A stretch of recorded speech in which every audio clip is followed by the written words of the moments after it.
Nsabiddwa nzije njogereko ku mugaso gwa tawakkalna, absher ne Nafath. Waliwo omuntu omu ansindikidde video y'omukyalo ono n'angamba tukwegayiridde jangu otunnyonnyoleko ku apps zino zikola zitya. Kati ngenda kunnyonnyola obulungi obuli mu apps zino 3 n'obubi bwazo. Naye kati sooke tulabe video y'omukyalo ono then ndyoke mbannyonnyole. Nsaba ogiwa obudde ate obeeko ekyokuyiga oba oliawo oyinza n'okusharingirako muno video eno. Guys, kano ka app kategeeza ki kuba kibadde bwe kiti. Mbadde awo kawungeezi mukama wange n'angamba Irene weetereze bwe naava eno mu exercise ku gym tulina gye tukola ki gye tugenda konze kale kuba nze bwe tuba tuzunga sizungira mu uniform zikoma waka ngoyi ninawe ez'okwambala bwe tuba tuzunga nga nyambala nga mulinda kati bwe yazze nga bampita mbadde maze okwetegeka nga nzikirira genda kuyingira mu mmoloka nga nsanga mu sister we kubanga sister we alina emmoloka eyiye tatera kutambula naye buli omu atambula bibye kuba buli omu alina emmoloka eyiye ekyandeetedde okweraliikirira kulaba mulimu sister we bali babiri nze ndi omu ate bwe tuba tutambula n'abaana nga tubalese waka oba okitegeera ne tugenda naye nga neeraliikiridde nga bw'obiteeka ne neebuuza tulagawa manyi bano abantu tebaleka baana baabwe mabega kyekyasinza okuneeraliikirira nga tugenda nga tutuuka ku moolo nga bafuna parking nga bapaakinga awo no nempulira nga nzisizaamu kulw'ensonga mbadde ndaba gye tugenda wali abantu nga tutuuka nga ndaba balina we bayingidde nga services ya lines bwe nagenza osoma jjukira bagira lumu libeera mu Luwalabu nga biri mu Luzungu kati n'ensoma eby'omu Luzungu nga ndaba tewalina buzibu oba obitegeera nga ndaba simukadi nga bagula simukadi bwe bamaze ojjugula ng'agiteeka mu simu yange kati bwe yagitaddemu ngenda olaba nga sister we nga nsaba line nga nsaba essimu n'angamba nziggyemu password nga njijjamu naye nga bwe namaze ogijjamu ne ngamba ki kye mwagala okukola ne bagamba kyangu nnyo ndina kye njagala tekirina buzibu nga nsirika genda olaba nga downloadinga ka app nga kasaamu kye mbamubuuza eno app yaki koye mbu njagala kwakinga buli kimu ky'onooba okola mbere nga nkiraba naye ng'aseka kale ng'omuntu asaaga naye ne sitabiwabudde naye ekyembi we kijjidde obutabitegeera bwe yamaze okukateeka mu bibadde mu Luzungu n'abikyusa n'abissa mu Luwalabu ate simanyi Luwalabu oba okitegeera nga ka apa akateeka mu Luwalabu kati simanyi kye kategeeza oba ka tracking like oba okitegeera ate ne line bwe twatuuka kampuni zaali bampa line kati eri line bagijjemu ne bateekamu eno kati simanyi obuzibu bwavudde ku kyeri kugijjamu ate ne bampa endala kale kwegamba binconfusinze badde nsaba bw'oba omanyi kye kategeeza commenting ombuulire bambi nve mu bweraliikivu bwe kate kalina buzibu ate bw'oba tokamanyi ne bw'oba tolikinze tambuza video giseyalinge abanaaba bamanyi bambwe kye kategeeza kuba ndi mu bweraliikivu simanyi kye kategeeza ne tukomawo ewaka naye ka app kano simanyi kye kategeeza ge mazima ngezezzaako okukateeka mu Google embuulire era Google ogimanyi naye bw'oba tobitegeera bulungi ekuleeta ebintu ebitakwatagana sibitegedde bulungi ge mazima naye nga mbadde nsaba ku magezi gammwe oba okitegeera video bwe kutuukako bw'oba omanyi kye kategeeza ka app kano bambi nyamba mu comment section ombuulire bw'oba tokategedde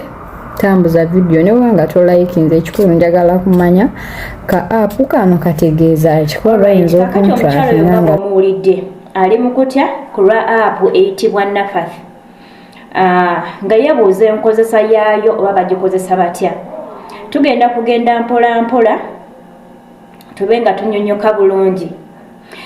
Mukyalo n'abamu bamugambye nti app eyo ekozesebwa mu kutracking essimu yo, abamu ne bamugamba nti app eyo ekozesebwa mu kusindika ssente. Naye ngenda kubannyonnyola apps zino 3 okuli Nafath, okuli absher n'okuli tawakkalna oba zaagala okukola emirimu gye gimu oba zaagala okufaanaganamu mu nkola yaazo. Apps zino bw'oba ng'ozirina mu ssimu yo nga mukama we yagikulogingiramu in jukira ziggulwawo ne inkamayo kubanga za Saudi era ziggulwawo ne inkamayo. Kakati bwe bamala okulogingamu apps zino kikwanguyira ebiseera ebisigadde nti bw'ologingamu app eno ogenda kusangayo documents zo zonna oba byonna ebikukwatako. Inkamayo egenda kubeerayo, visa yo egenda kubeerayo, ate nga ne passport yo egenda kubeerayo. Era bw'oba oyagala okumanya inkama yange eggwako ddi, ogenda bugenzi n'ologinga mu bu apps buno akamu ku bwo n'olaba status ya inkama yo weeyimiridde oba visa yo weeyimiridde. Naye apps zino z'olaba kuliko app emu ekyasinza obukulu ennyo ye app eya absher. Absher eno inkama yo webanga egenda ku expiringa. Bagirogingamu mukama we asobola ogirogingamu in n'akola appointment y'okulinyowalinga inkama yo ng'akozesa app eno. Ate era ng'asobola n'okuba ng'akolerako appointment oba olwadde era kyekimu ne tawakkalna nga nayo bwekola. Kati mwe bandi simanyanga ndi Uganda mukama wange yangambye nkomewoko ngenda kuddayo n'otuuka ku airport ne bakutawanya leeta visa yo biki inkama namba nga tobiina. Bw'oba olina app eno ng'olina ne password yayo ologingamu buloginzi n'ofuna inkama yo ne status ya visa yo n'oba ng'obiragayo wali ku airport n'oba ng'oyitawo totawanyizibwa nti ate olina kubeera ne inkama yo mu ngalo oba olina kubeera ne visa yo mu ngalo. Ne bw'oba tobiina ng'olina app eno ogirogingamu n'obifuna. Naye ngenda kukulaga obubi bwa apps zino. Apps zino zirinako ekizibu kimu nti bw'ogirogingamu in waliwo kapaati kojja okutuukamu akaliko donation awo wewali obuzibu era y'ensonga abasinga mu butya. Omuntu yenna bw'alogingamu ka app ko kano jjukire no app eba yiyo nga ggwe mukama we agikugulirawo naye eba yiyo nga ggwe. Kati singa gwe mukama we akwata ku ssimu yo n'aloginga mu ka app kano n'agenda wali ewali donation n'akoona mu organic donation n'akoona wali nti mpaddeyo ensigo yange oba mpaddeyo omutima gwange mukwano, bajja kutwala mu ddwaliro nga bo already government erina ekiraga nti wakkiriza gwe kennyini wawaayo ebitundu byo eby'omunda era n'okkiriza. Bwe buzibu bwa bu app buno abamu lwaki mu butya kuliko paati eyo eriko donation. Tawakkalna ekayina eno Nafath ekayina ne absher ekayina. Kyova olaba nti naawe kennyini gwe nga ggwe bw'obanga essimu togimanyi totaganjula apps zino ne woobanga mukama we yagikuteeramu totawaana kubanga ojja genda okutuuke wali donation munnange ogende mu kapaati akaliko organic donation ogenda obikonemu nga tomanyi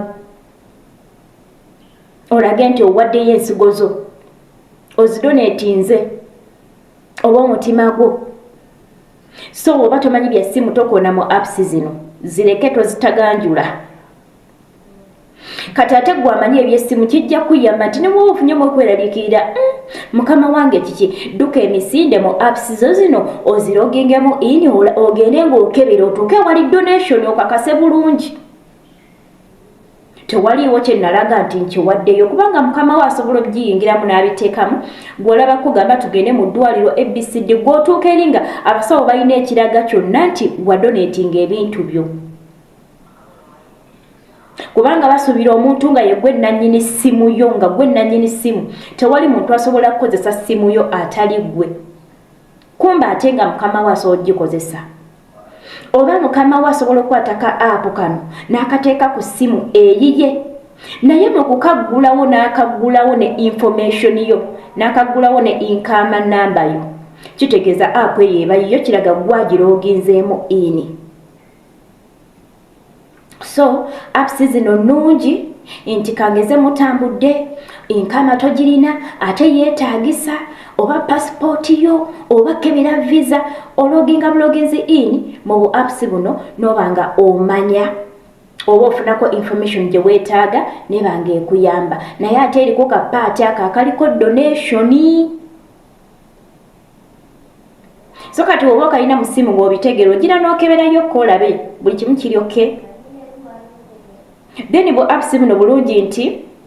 bw'olaba nga kati tawakkalna ngaako era nako basobola okukolerako appointment oli mulwadde ajjukira nti amalwaliro mu nsi ezo bintu bikyukamu tebiri nga bya Uganda nti oba onoogenda mu ddwaliro like oyagala genda mu ddwaliro ku Monday ojja kukola appointment leero ogikolera ku ssimu